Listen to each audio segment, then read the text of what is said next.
বরিশালে হেজবুত তাওহীদ কর্তৃক BM college শিক্ষার্থীদের উপর সন্ত্রাসী হামলা ও ইসলাম বিদ্বেষী বিভিন্ন কর্মকাণ্ডের প্রতিবাদে বিক্ষোভ মিছিল ও মানববন্ধন অনুষ্ঠিত।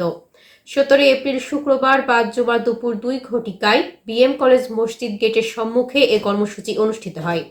কর্মসূচিতে কলেজের সাধারণ শিক্ষার্থীরা অংশগ্রহণ করে। বরিশাল প্রতিনিধি সৌরভ হাওলাদার জানাচ্ছেন বিস্তারিত। হিজবুত তাওহীদের বিরুদ্ধে শিক্ষার্থীদের বিক্ষোভ মিছিল ও মানববন্ধন অনুষ্ঠিত হয়েছে। বিএম কলেজ ধর্মপ্রাণ শিক্ষার্থীদের কর্তৃক আয়োজিত উক্ত কর্মসূচিতে সভাপতিত্ব করেন জিয়াউর রহমান নাঈম, সভাপতি ইসলামী ছাত্র আন্দোলন বিএম কলেজ শাখা।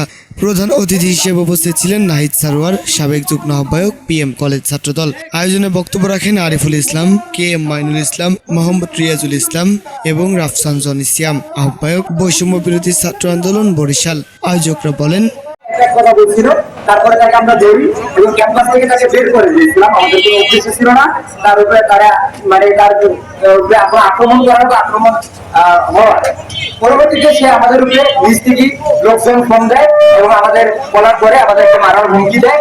তার এক পর্যায়ে তাদের সাথে তর্ক বিতর্ক হয়। তারপরে তারা আমাদের গায়ে হাত দেয়, আমরা তাদের গায়ে হাত দিই। এক পর্যায়ে তারা তাদের লোকজনের মেয়ে সহ, তাদের সংগঠনের মেয়ে সহ, যারা পর্যায়ের কোনো বিধান করে না, সে মেয়ে নিয়ে ক্যাম্পাসের বাইরে তারা দাঁড়িয়েছিল এবং তারা পরবর্তীতে এই সমাধান করার জন্য, তারা বেঁচে যাওয়ার জন্য মেয়ে নিয়ে আমাদের রূপে ঝাঁপিয়ে পড়ে, যেটা একটি ইসলামী সংগঠনের কাজ হতেই পারে না। তাই আমাদের এই ক্যাম্পাসে হিজবুত তাওহীদ মানে কোন সংগঠন এবং কোন দল এই ক্যাম্পাসে কোন কার্যক্রম পরিচালনা করতে পারবে না, এই আশা ব্যক্ত রেখে আমি আমার বক্তব্য শেষ করছি। ভরসা ও আস্থা রাখুন মনির সাউন্ড সিস্টেম অ্যান্ড ডেকোরেটরে।